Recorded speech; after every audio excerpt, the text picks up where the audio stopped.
آج کی پروگرام میں بیان ہونے والا جو کانٹینٹ ہے اور جو سچویشن ہے وہ یقیناً بہت سارے عاشقان اہل بیت کے لیے غمناک ہے، لیکن اس سے پہلے ہم آپ کو نبی پاک علیہ الصلوۃ والسلام کا ایک بہت ہی پیارا فرمان سناتے ہیں۔ میرے آقا علیہ الصلوۃ والسلام نے ارشاد فرمایا کہ یہودیوں نے ایک دن میں 45 نبیوں اور 170 صالحین کو قتل کر دیا تھا جو ان کو اچھی باتوں کا حکم دیا کرتے تھے۔ مزید یہ کہ اللہ پاک کے مشہور نبی جن کا ذکر قرآن پاک میں بھی موجود ہے، میری مراد حضرت یحییٰ علی نبینا علیہ الصلوۃ والسلام ہے، ان کا واقعہ کچھ اس طرح ہے کہ دمشق کے بادشاہ حداد بن حدار نے اپنی بیوی کو 3 بار ڈائیورس دے دی، 3 بار طلاق دے دی تھی۔ پھر وہ چاہتا تھا کہ بغیر کسی شرعی طریقے کے وہ اس کو دوبارہ بیوی بنا لے، تو حضرت یحییٰ علی نبینا علیہ الصلوۃ والسلام سے فتویٰ طلب کیا تو آپ نے فرمایا کہ وہ تو اب تم پر حرام ہو چکی ہے۔ تو اس کی وائف کو یہ بات بہت سخت ناگوار گزری اور وہ حضرت یحییٰ علیہ الصلوۃ والسلام کے قتل کے درپے ہو گئی۔ چنانچہ اس نے بادشاہ کو مجبور کر کے قتل کی اجازت حاصل کر لی، اور جبکہ وہ مسجد جبرون میں نماز پڑھ رہے تھے تو بحالت سجدہ حضرت یحییٰ علیہ الصلوۃ والسلام کو قتل کر دیا گیا۔ جی ہاں ناظرین، اللہ کے نبی کا قتل کیا گیا اور ایک تشت میں ان کا سر مبارک اپنے سامنے منگوایا گیا، مگر اللہ کی شان دیکھیں کہ وہ کٹا ہوا سر بھی گویا یہ پکارتا رہا اور حق بات کا اعلان کرتا رہا کہ بادشاہ کے لیے یہ بیوی حلال نہیں ہے۔ اور اسی حالت میں اس عورت پر خدا کا یہ عذاب نازل ہو گیا کہ وہ عورت سر مبارک کے ساتھ ہی زمین میں دھس گئی۔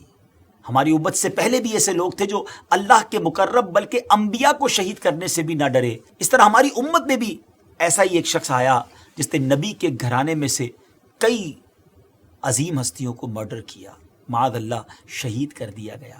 اس کو ہم ڈیٹیل سے بیان کریں گے، تو اسٹارٹ لیتے ہیں۔ جیسے ظلم بھری رات کاٹنا یعنی کمپلیٹ کرنا مشکل ہو جاتا ہے، اس طرح ان ظالموں کا دور حکومت اسلام اور مسلمانوں پر بہت مشکل اور فتنوں میں گھرا ہوا تھا۔ یزید کی حکومت میں ظلم و ستم کی وہ داستانیں رقم ہوئیں جو اسلام کے آنے کے بعد مسلمانوں نے پہلی بار دیکھی ہوں گی۔ یہ ہجرت کا 60th ایئر تھا، 60واں سال تھا، اور رجب کا مہینہ تھا جب بدبخت یزید پلید تخت سلطنت پر بیٹھا۔ اس مردود نے اپنی حکومت کی مضبوطی اور ترقی اس بات میں سمجھی کہ اہل بیت کرام کے مقدس اور بے گناہ خون سے اپنی ناپاک تلوار کو رنگے۔ اس بدبخت نے پہلا حملہ سیدنا امام حسن رضی اللہ تعالیٰ عنہ پر کیا، اور آپ کی وائف جس کا نام جعدہ تھا اس کو یزید نے یہ کہہ کر بہکایا اور لالچ دی کہ اگر تو زہر دے کر امام حسن کا کام تمام کر دے گی تو میں تجھ سے نکاح کر لوں گا اور تجھے بہت سا مال دوں گا۔ وہ بدبخت عورت، لالچی عورت، بادشاہ کی وائف بننے کے لالچ میں، بادشاہ کی زوجہ بننے کے لالچ میں حضرت امام حسن جو کہ نواسہ رسول ہیں، جو جوانان جنت کے سردار ہیں، ان کا ساتھ چھوڑ کر جہنم کی راہ پر چل پڑی۔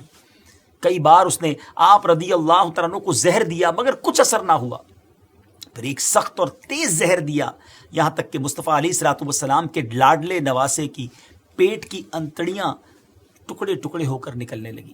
یہ بے چین کرنے والی خبر جب حضرت امام حسین رضی اللہ تعالیٰ عنہ نے سنی اور اپنے پیارے بھائی کے پاس حاضر ہوئے، سرہانے بیٹھ کر گزارش کی کہ آپ کو کس نے زہر دیا ہے؟ فرمایا اگر وہ ہے جو میرے خیال میں ہے تو اللہ بڑا بدلہ لینے والا ہے، اور اگر نہیں تو میں بے گناہ سے بدلہ نہیں چاہتا۔ اللہ اکبر۔ آپ نے نام نہیں بتایا۔ امام حسن نے یہ بھی ارشاد فرمایا کہ بھائی، لوگ ہم سے یہ امید رکھتے ہیں کہ روز قیامت ہم ان کی شفاعت فرما کر ان کے کام آئیں، اور نہ یہ کہ ان کے ساتھ غضب اور انتقام کی کارروائی کریں۔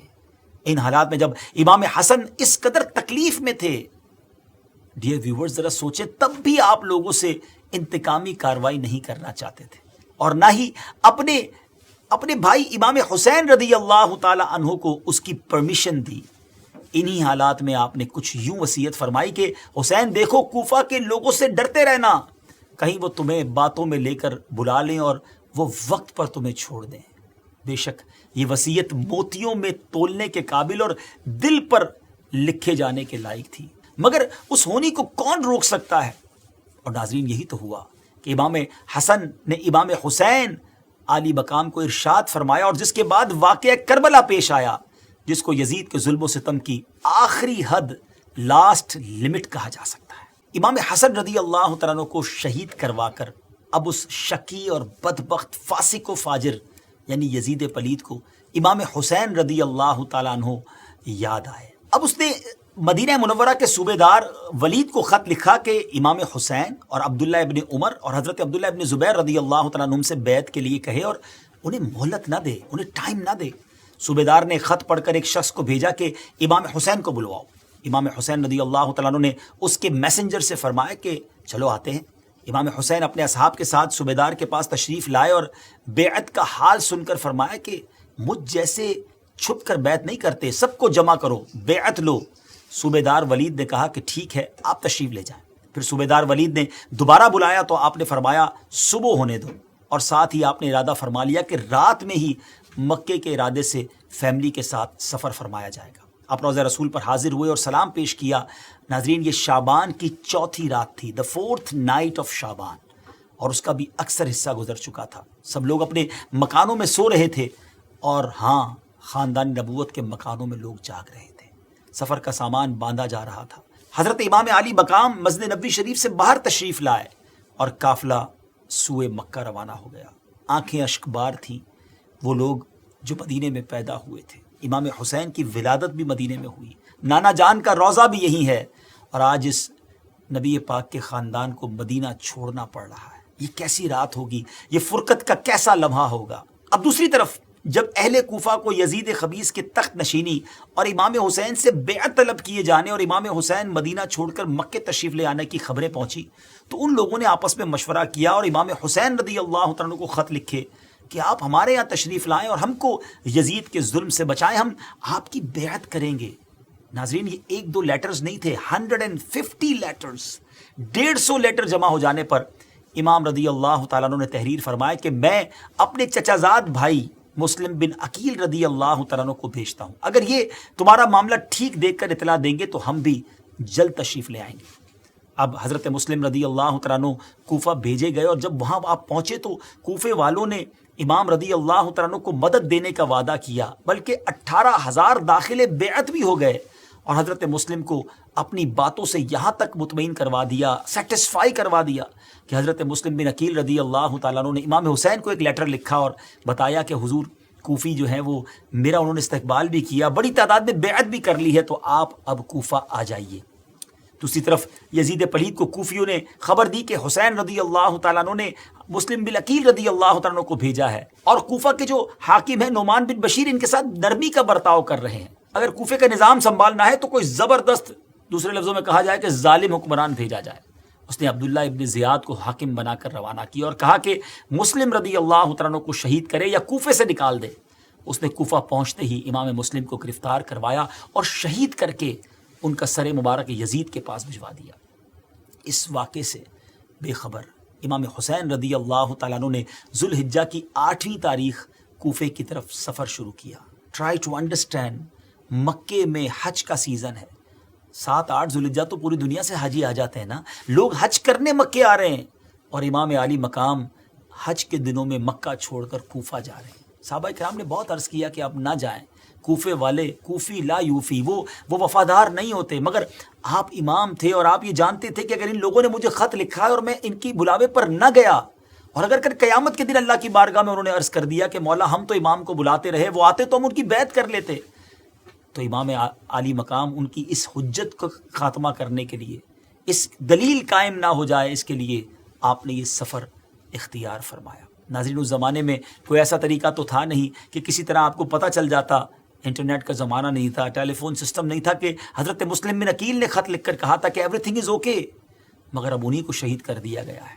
امام حسین اپنے رفقا کے ساتھ اپروکسیمیٹلی 72 لوگ تھے ناظرین، اور یہ وہ لوگ تھے جس میں بچے بھی تھے، خواتین بھی تھیں، یہ لڑنے نہیں جا رہے تھے، یہ تو نانا کے دین کو پھیلانے جا رہے تھے، یہ تو کسی کی دعوت پر گویا بلائے جا رہے تھے، یہ لڑائی کے لیے نہیں جا رہے تھے۔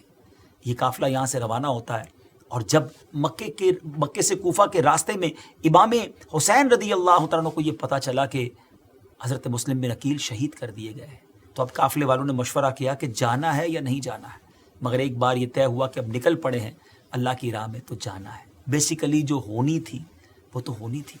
بہرحال امام حسین اپنے قافلے کے ساتھ آگے جا رہے ہیں، اور اب کیا ہوا ناظرین؟ اب امام حسین رضی اللہ تعالیٰ عنہ کا ٹریول کوفے کی طرف جاری ہے، اور آپ کوفے کی طرف مسلسل آگے بڑھتے جا رہے تھے.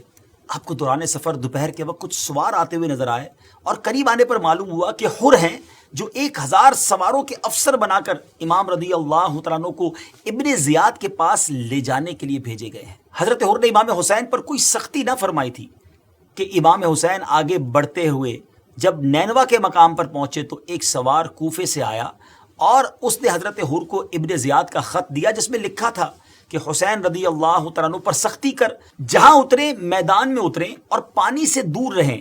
یہ قاصد برابر تیرے ساتھ رہے گا یہاں تک کہ مجھے خبر دے گا کہ تو نے میرے حکم پر عمل کیا کہ نہیں. حر نے خط پڑھ کر امام رضی اللہ تعالیٰ عنہ سے گزارش کی کہ مجھے یہ حکم آیا ہے کہ میں اس کے خلاف نہیں کر سکتا. یہ قاصد مجھ پر جاسوس بنا کر بھیجا گیا ہے. حرام کا مہینہ سٹارٹ ہو چکا تھا ناظرین. 2 محرم سن 61 ہجری کا دن تھا جب امام حسین رضی اللہ تعالیٰ عنہ کربلا کے میدان میں پہنچے. آزمائشوں اور مصیبتوں کا سفر شروع ہو چکا تھا کہ عمر بن سعد اپنا لشکر لے کر امام رضی اللہ تعالیٰ عنہ کے مقابلے میں آ گیا. سب سے پہلے اس نے دریائے فرات پر 500 سوار کھڑے کر کے ساقی کوثر صلی اللہ تعالیٰ علیہ وسلم کے نواسے امام حسین پر پانی بند کر دیا.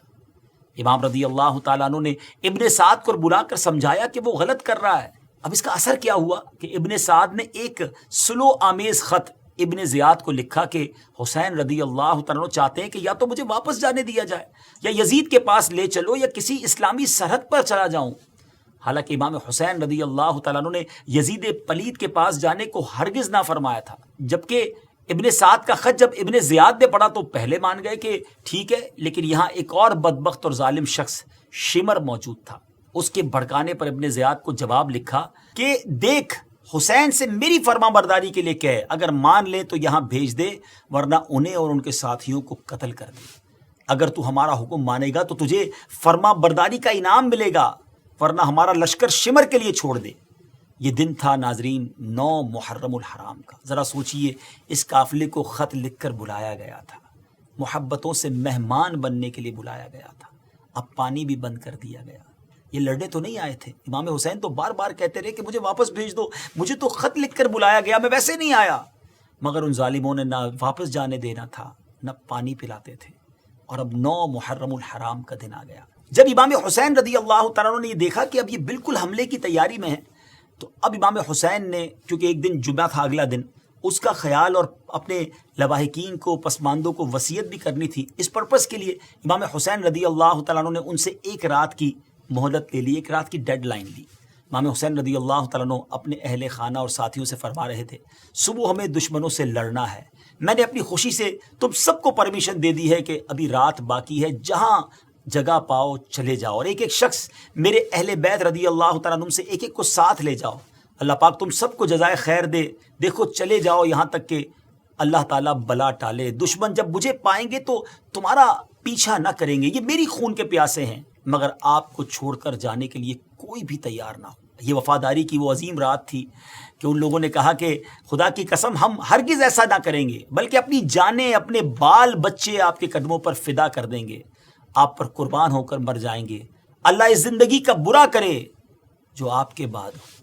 ناظرین یہ بھی تو کلمہ گو تھے، یہ بھی تو نبی پاک کے امتی تھے، مگر کیا عشق اہل بیت تھا کہ حضور آپ نبی پاک علیہ الصلوۃ والسلام کے نواسے ہیں، آپ کے قدموں پر ہماری جانیں قربان. اور ایک وہ کلمہ گو تھے جو بظاہر کلمہ پڑھنے والے تو تھے مگر جو یزید کے پیروکار تھے. پیسہ تھا ان کے سامنے، اقتدار کا نشہ تھا، لالچ کا پردہ تھا. وہ یہ نہیں سوچ رہے تھے کہ ہم جہنم کا سودا کرنے جا رہے ہیں. 9 محرم کی رات دعاؤں میں، التجاؤں میں، سجدوں میں گزر گئی. اب 10 محرم کی صبح آ گئی. امام کو اپنے 72 ساتھیوں یعنی 32 سواروں 40 پیادوں کا لشکر اب ترتیب دیا جا رہا ہے. ان 72 لوگوں کے پاس سواری بھی سب کے پاس نہیں تھی. اونلی 30 سواریاں تھیں اور باقی تقریباً 40 لوگ پیدل تھے. اور اب یہ لشکر جو ہے وہ گویا ترتیب دیا جا رہا ہے اور اونٹنی پر سوار ہو کر اتمام حجت کے لیے، یعنی کل یزیدی یہ نہ کہیں کہ ہمیں تو معلوم ہی نہیں تھا، ہم نے تو یہ سب غلطی میں کر لیا ہے. آپ نے دشمن کے لشکر سے فرمایا لوگو میری بات غور سے سنو اور جلدی نہ کرو. اگر تم انصاف کرو تو سعادت پاؤ گے ورنہ اپنے ساتھیوں کو جمع کرو اور جو کرنا ہے کر گزرو. میں مہلت نہیں چاہتا، میرا اللہ جس نے قرآن اتارا اور جو نیکوں کو دوست رکھتا ہے وہ میرا کارساز ہے. ذرا میرا نسب تو بیان کرو اور سوچو تو میں کون ہوں. کیا میرا قتل تمہیں روا ہو سکتا ہے؟ یعنی تمہارے لیے جائز ہو سکتا ہے؟ کیا میں تمہارے نبی علیہ الصلوۃ والسلام کا نواسہ نہیں؟ کیا تم نے نہ سنا کہ رسول اللہ صلی اللہ تعالی علیہ وسلم نے مجھے اور میرے بھائی کو فرمایا کہ تم دونوں جوانان اہل جنت کے سردار ہو؟ کیا اتنی بات تمہیں میرے قتل سے روکنے کے لیے کافی نہیں؟ خدا کی قسم میرے سوا روئے زمین پر کسی نبی کا کوئی نواسہ باقی نہیں ہے. میں نے کون سا تمہارا کوئی آدمی مارا ہے یا مال لوٹا ہے، کسی کو زخمی کیا ہے؟ آخر مجھ سے کس بات کا بدلہ لینا چاہتے ہو؟ مگر کوئی آنسر نہ آیا تو فرمایا کہ میں اپنے اور تمہارے رب عز و جل کی پناہ مانگتا ہوں. اور یہ فرما کر آپ اونٹنی سے اتر آئے. ذرا سوچئے تو صحیح ناظرین، اس خطبے کے بعد تو رونگٹے کھڑے ہو جاتے ہیں جب بھی سنتے ہیں. مگر لالچ کیا کچھ انسان سے کرواتی ہے. اب شکی ابن سعد نے اپنے ناپاک لشکر کو امام مظلوم رضی اللہ تعالیٰ عنہ کی طرف حرکت کرنے کا کہا. حر نے کہا کہ تجھے اللہ کی مار، کیا تو ان سے لڑے گا؟ کہا لڑوں گا. کہا وہ 3 باتیں جو انہوں نے پیش کی تھی تجھے منظور نہیں؟ کہا میرا اختیار ہوتا تو مان لیتا. اب حر مجبور ہو گیا اور مجبور ہو کر لشکر کے ساتھ امام رضی اللہ عنہ کی طرف بڑھا، مگر یوں کہ بدن کانپ رہا تھا. بولے میں سوچتا ہوں کہ ایک طرف جنت کے خوش رنگ پھول کھلے ہوئے ہیں اور ایک جانب جہنم بھڑکتے ہوئے شعلے بلند ہو رہے ہیں. یہ کہہ کر گھوڑے کو اس نے ایڑی دی اور امام عالی مقام کی خدمت میں حاضر ہو گیا اور حاضر ہو کر عرض کرتا ہے کہ حضور بس میں نے فیصلہ کر لیا ہے، میں آپ کا غلام بن کر اور میں آپ کی بارگاہ میں اپنی جان کو قربان کرنا چاہتا ہوں، میں آپ کے خلاف نہیں لڑ سکتا. یہ ایسا ٹرننگ پوائنٹ تھا حر کا کہ وہ بعد میں حضرت حر رضی اللہ تعالیٰ عنہ کہلائے. وہ شاعر کہتے ہیں نا، یہ نعرہ حر کا تھا جس وقت فوج شام سے نکلا کہ دیکھو یوں نکلتے ہیں جہنم سے خدا والے. ایک ڈیسیشن تھا جو لے لیا گیا. آج رہتی دنیا ان کو عزت سے یاد کرتی ہے. کہاں گئے وہ یزیدی ابن سعد اور وہ سارے بدبخت جنہوں نے یہ کام کیا تھا؟ آج ان کا کوئی نام لینے والا نہیں ہے. بہرحال یزیدی لشکر سے زیاد کا غلام یسار اور ابن زیاد کا غلام سالم میدان میں آئے اور اپنے مقابلے کے لیے بلانے لگے. حضرت عبداللہ ابن عمیر کلبی رضی اللہ تعالیٰ عنہ سامنے آئے اور ان دونوں کو مٹی میں ملا دیا. یہ سلسلہ چلنے لگا. ان میں سے جو سامنے آتا اس کا کام تمام ہو جاتا. یہ حالت دیکھ کر عمر بن الحجاج چلایا کہ اے لوگو، تمہارے سامنے وہ بہادر ہیں جنہیں مرنے کا شوق ہے، ان میں سے ایک ایک سے مت لڑو. ابن سعد نے یہ رائے پسند کر کے لوگوں کو اکیلے لڑنے سے روک دیا اور پھر عمر بن الحجاج نے فرات کی طرف سے حملہ کیا جس میں امام کے ایک ساتھی شہید ہوئے. پھر ابن سعد نے 500 تیر انداز بھیجے. اب 3 دن کے پیاسوں پر تیروں کی بارش شروع ہو گئی. وہ تیر بھی اہل بیت کے شیروں کا کچھ نہ بگاڑ سکے. جب ابن سعد نے یہ حال دیکھا کہ سامنے سے جانے کی طاقت نہیں ہے تو 2 لشکر بھیجے، وہ دائیں اور بائیں سے حملہ کریں. مگر دونوں طرف امام کے کچھ ساتھی بیٹھے تھے، جو سامنے آتا اس کو مار دیتے تھے. یہ دیکھ کر ابن سعد نے حکم دیا کہ ان کے گھروں کو آگ لگا دو، جو خیمے تھے نا اس کو آگ لگا دی جائے. امام نے فرمایا جلا لینے دو، جب آگ لگ جائے گی تو ادھر سے حملہ نہ ہو سکے گا. جنگ چل رہی تھی اور حضرت حبیب بن مطاہر اور حضرت حر رضی اللہ تعالیٰ عنہ بھی شہید ہو گئے. حضرت حر رضی اللہ تعالیٰ عنہ کی شہادت کے بعد سخت لڑائی شروع ہو گئی. دشمن کٹتے جاتے اور آگے بڑھتے جاتے، یہاں تک کہ امام رضی اللہ تعالیٰ عنہ کے قریب پہنچ گئے اور دشمن کی طرف سے تیروں کی بارش اور تیز کر دی گئی. امام حسین رضی اللہ تعالیٰ عنہ کے کئی ساتھی شہید ہو گئے، جام شہادت نوش کر گئے تھے. امام حسین رضی اللہ تعالیٰ عنہ کے ساتھیوں نے دیکھا کہ اب ان میں امام رضی اللہ تعالیٰ عنہ کی حفاظت کی طاقت نہ رہی تو شہید ہونے میں جلدی کرنے لگے کہ کہیں ہمارے جیتے جی امام عالی مقام کو کوئی صدمہ نہ پہنچے. یہاں تک کہ امام رضی اللہ تعالیٰ عنہ کے وفادار اور جانثار سپاہیوں میں چند رشتہ داروں کے سوا کوئی باقی نہ بچا. ان حضرات میں سب سے پہلے حضرت علی اکبر رضی اللہ تعالیٰ عنہ، جو ہم شکل مصطفیٰ کہلاتے تھے، دیر تک دشمنوں سے لڑتے رہے اور انہیں زیر کرتے رہے، یہاں تک کہ ایک نیزہ آپ کو بھی لگا جس سے آپ بھی شہید ہوئے. پھر حضرت عبداللہ بن مسلم رضی اللہ تعالیٰ عنہ لڑائی پر گئے اور شہید ہو گئے. اب دشمن نے چاروں طرف سے گھیرا کر لیا ہے. اس میں عون بن عبداللہ بن حضرت جعفر بن طیار اور حضرت عبد الرحمن و جعفر حضرت عقیل کے بیٹوں نے شہادتیں پائیں. پھر حضرت قاسم حضرت امام حسن رضی اللہ تعالیٰ عنہ کے صاحبزادے شہید ہوئے. اس طرح یکے بعد دیگرے حضرت عباس اور ان کے تینوں بھائی رضی اللہ تعالیٰ عنہ اور امام رضی اللہ تعالیٰ عنہ کے دوسرے صاحبزادے حضرت ابو بکر اور سب بھائی بھتیجے شہید ہو گئے۔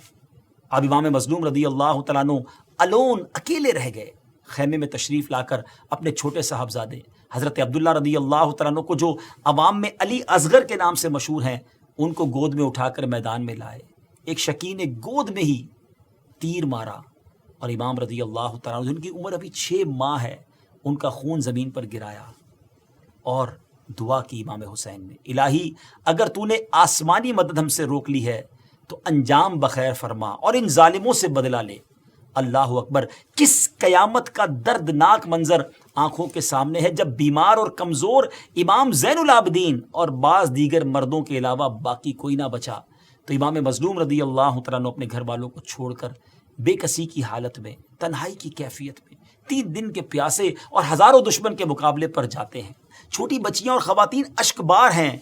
امام رضی اللہ تعالیٰ عنہ نے بچوں کو کلیجے سے لگا کر، عورتوں کو صبر کی تلقین فرما کر، آخری دیدار دکھا کر میدان جنگ میں آپ تشریف لے جاتے ہیں۔ ناظرین ذرا سوچیں یہ کیسا منظر ہوگا کہ امام علی مقام کو کوئی رکاب تھام کر سوار کروانے والا بھی نہیں، کوئی ایسا بھی نہیں جو ساتھ میدان تک چلے۔ ہاں، عورتوں کی بےکس عورتوں کی سسکیاں ہیں، بچوں کی آہیں ہیں، اور امام مظلوم رضی اللہ تعالیٰ عنہ آگے بڑھتے چلے جا رہے ہیں۔ امام رضی اللہ تعالیٰ عنہ نے شمر کو خیمہ اتھر کی طرف بڑھتے ہوئے دیکھا تو فرمایا کہ خرابی ہو تمہارے لیے، میرے اہل بیت سے اپنے جاہلوں کو روکو۔ اب 4 طرف سے امام مظلوم رضی اللہ تعالیٰ عنہ کا گھیرا کر لیا گیا۔ امام علی مقام داہنی طرف حملہ فرماتے تو دور تک نشان نہ رہتا، بائیں طرف توجہ فرماتے تو دشمن میدان چھوڑ کر بھاگ جاتے، وہ فوج پریشان ہو جاتی کہ کون آیا ہے۔ ناظرین یہ کوئی اور نہیں، مولا علی کرم اللہ تعالیٰ وجہ الکریم کا خون تھا، اللہ کے شیر کی اولاد تھی۔ لڑائی لمبی ہو گئی، اس دوران آپ کا گھوڑا بھی جان سے چلا گیا، پھر آپ پیدل لڑتے رہے۔ ذرا غور کیجیے، آپ 3 دن کے پیاسے تھے، پھر بھی دشمن کچھ نہ کر پا رہا تھا۔ جب شمر خبیث نے یہ دیکھا تو لشکر کو للکارا، کیا انتظار کر رہے ہو؟ معاذ اللہ، ان کو قتل کر دو۔ اب 4 طرف سے دوبارہ حملہ ہوا۔ ایک نے بائیں شانہ مبارک پر تلوار ماری۔ امام رضی اللہ تعالیٰ عنہ اب تھک چکے ہیں، زخموں سے چور ہیں، 33 زخم نیزے کے، 34 گھاؤ تلوار کے لگے، تیروں کا تو شمار ہی نہیں تھا۔ اٹھنا چاہتے ہیں لیکن اٹھ نہیں پاتے۔ اس حالت میں بدبخت سنان بن انس نے نیزہ مارا۔ آپ زمین پر تشریف لے آئے اور سنان مردود نے خولی بن یزید سے کہا کہ معاذ اللہ کا سر کاٹ لیا جائے۔ اس کا ہاتھ کانپنے لگا۔ سنان نے خود گھوڑے سے اتر کر نبی پاک علیہ الصلوۃ والسلام کے جگر پارے 3 دن کے پیاسے رضی اللہ تعالیٰ عنہ کو ذبح کیا اور سر مبارک جدا کر لیا۔ اس پر بھی صبر نہ آیا، ابھی عداوت کی آگ نہ بجھی تھی۔ اہل بیت علیہ رضوان کے خیموں کو لوٹا، تمام مال و اسباب اور نبی پاک علیہ الصلوۃ والسلام کی صاحبزادیوں کا زیور تک اتار لیا گیا۔ کسی بی بی کے کان میں ایک بالی بھی نہ چھوڑی۔ اللہ کریم کی ان جنت کے پھولوں پر کروڑا کروڑ رحمتیں نازل ہوں کہ جن کے صدقے دین اب تک بچا ہوا ہے۔ شاعر نے پورے واقعے کو گویا ایک شعر میں بیان کر دیا کہ قتل حسین اصل میں مرگ یزید ہے، اسلام زندہ ہوتا ہے ہر کربلا کے بعد۔ ناظرین یہ تھی یزید کی حکومت میں ہونے والے مظالم میں سب سے بڑا ظلم۔ دنیا میں تو وہ اس کی سزا پا چکا، اللہ اس بدبخت کو اس کی بدترین سزا دے اور ہمیں اور ہماری نسلوں کو اہل بیت کی محبتوں کے جام پلائے اور جنت میں ان کا پڑوسی بنائے۔ یقیناً یہ واقعہ جب بھی سنتے ہیں دل غمگین ہو جاتا ہے۔ اہل بیت اطہار کی قربانیاں یاد آتی ہیں۔ نانا کے نواسے نے دین کے پرچم کو سر بلند کرنے کے لیے اپنی جانیں قربان کر دی۔